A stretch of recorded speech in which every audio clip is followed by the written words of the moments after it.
Welcome to Common Cocktails. I'm Derek Schomer. Today we're going to show you how to make a peach bourbon smash. We're going to go both light and refreshing and strong and potent. We're going to use 120 proof, let's see, what is this? Knob Creek, Single Barrel Reserve, Kentucky Straight Bourbon Whiskey. We're going to bring into that some lemon, some mint, some peaches, and I think that's it. Honey. We're going to have honey. It's right here. It's right in front of me. So what I did is I took some honey and I just added some water to it to get it to a place where we can work with it. So it's a little thinner. If you want to, you can go buy BG Reynolds honey syrup, for instance. Sorry, honey mix, actually. This is the BG Reynolds honey mix. I'll put a link to the Amazon so you guys pick it up if you want to. If you don't want to go through the stirring process of taking your own honey and basically making it usable. I could have used this instead of this, but I literally just forgot I had it. So step one is to buy it. Step two is to remember you own it. The recipe here is just going to be 2 ounces of bourbon because typically 2 ounces is a good starting for pretty much any basic single serving drink for a person. You can go 2.5 depending on how rough your day has been. 3 peach slices, 2 peach slices if you want to. I might even have 4. I don't know. I put them all in this little thing. Some mint leaves. Go 5 to 7 mint leaves. Half ounce of honey syrup, half ounce of lemon. The honey, the lemon should kind of neutralize each other to give you the sweet sour combo in letting the bourbon, the mint, and the peaches shine. Also, I'm going to crush ice because why not? And while I'm at it, I'm going to put it into one of these nifty, handy dandy mixes. Modern mixologist. Julep Cup, if you will. Different than a mule only because it's not copper. I have a copper mug one around here someplace. Dude, I just found it and now I lost it again. Whatever. So let's get building. We're going to muddle this. Get yourself a muddler. Go to shop.awesomedrinks.com. There's a link right below. You can get yourself a Bartender starter kit. It's going to come with this muddler.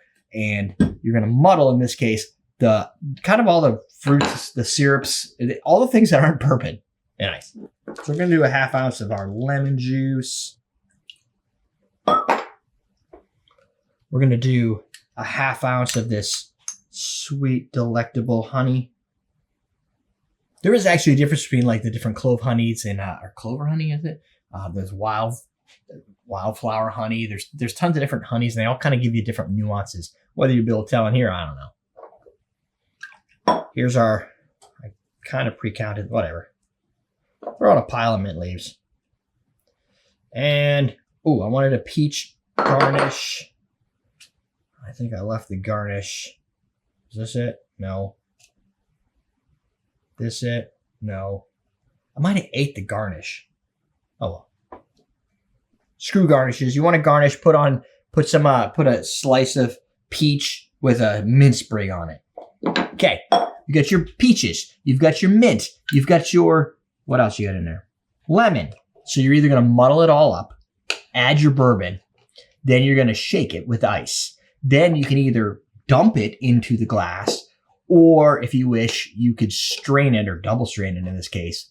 But I feel like when you're looking to get all the fresh, sweet peach flavor, you really kind of want everything integrated in the drink. And if you don't drink it very quickly, it'll sit there and steep and continue to increase in flavor. So my strategy in this case is 2 ounces of bourbon, ice. You could use crushed ice for this portion, regular ice. It's going to be crushed anyway. Dump the entire thing into our glass. Then we're going to top it with more packed ice. 2 ounces of high proof. If you want to use something that's weaker, and I say like weaker being like 80, maybe 100 proof, standard stuff like 45%, 40 to 45% alcohol, you probably want to go like 2.5 because the ice is going to really chill it down, and you might lose some of the flavor because it's gonna be cold. However, if you have an important meeting or some sort of other thing that you're gonna be doing that day, just enjoy the flavor over the strength of the bourbon. So before I shake it, let me just explain this process that I shall do off screen. This is a Lewis bag. You can use a Ziploc bag if you're just being cheap. Completely acceptable. Do it all the time. You're gonna put ice into the bag. The reason to use this over Ziploc is you can reuse it over and over again. Mine is pretty beaten down. I have another one around here.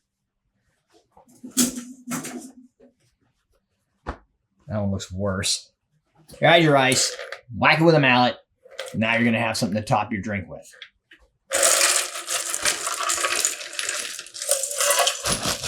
There you go. And the reason mine's so dirty is I usually put it on the ground and beat it. Put that off the side, give the sucker a shake. This you want nice and cold. I'm going to say maybe if you can hold it for 15 seconds. Might not need to. It might get cold enough. Let's see.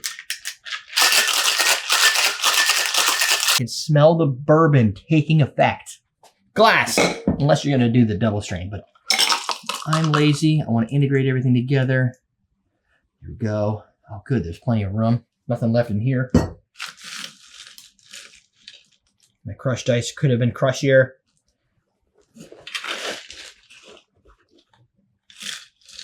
Took the lazy way out. There you go. Ice, ice, baby. Clean up your mess, and you're done. I recommend a straw, at least until you can get through here.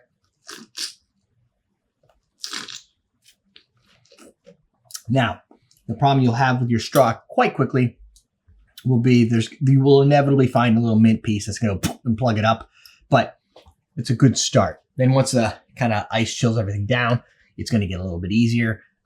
Usually in this case, this gets nice and frosty. This is great if you're like just mowing the lawn, sitting on the porch, it's a warm day.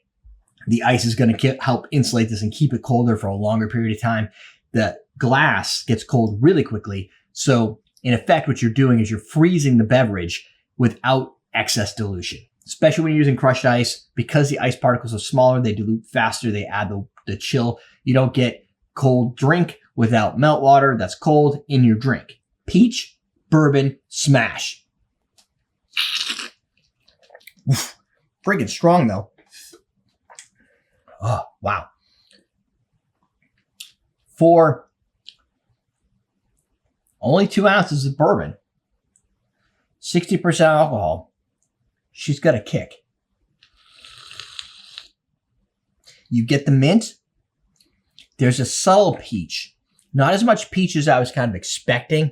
I guess if you want to, you can add additional peach to it. The back end, once the bourbon kind of subsides a little bit, you definitely get like a lingering mint flavor. This might sound a little bit kind of weird, but it kind of reminds me of like after you've brushed your teeth and it's like that cold flavor that you have that just kind of sits on your tongue. That's kind of that minty freshness that you're getting. But the bourbon is very exciting. It's really up in there. It's like kicking you right in the teeth, just hammering you down. It's making your day better one sip at a time. That honey mint combination is giving it like a bright, cold, not brown sugar, but kind of like almost like a bakery type flavor to it, if that makes any sense. It could be something like the vanillas coming out of the bourbon too. It's just that it's sweet, but not sweet like a sweet drink. If you use simple syrup, I think it'll probably end up tasting a little bit sweeter. But when you get that cold, the chill factor, it's really bringing down a lot of that temperature, and it's allowing some of these other flavors that are a little bit more aggressive to pop out without getting a lot of the nuance, if you will. So if anything, what I might suggest if you wanted to maybe improve on this drink, depending on how much you want to have some of that peach influence come through, you can either make a peach puree, like if you took just the peaches and you add a little simple syrup and you put that into a blender and you just blended it up, take an ounce of that and use that instead of the muddled peaches. You may get a little bit more of an infusion that gives you that peach forward flavor, that more sugary peach sweetness, because the sugar is going to draw out some of the flavor of the peaches. The other way you could do it, my peaches were pretty ripe. I picked up a ripe one, but the more ripe you get, the more sugars you're going to get out of it, but it's going to be softer and it might almost be like you want to throw it away, but it's going to make for a great muddle. That's it. Link below, shop.awesomedrinks.com. I'll send you a link over to Amazon if you want to pick up the honey mix. See, I bet you this is out on Amazon. I can send over some links to pick up more julep style glassware if you're looking for something that's going to chill and stay chill. Ice is going to dissipate the coldness a little bit faster. Still perfectly fine. Don't go and spend extra money just because you want to be like me. I probably got this for free or I got it from my store. I don't even remember. So that's it. We're teaching you how to drink.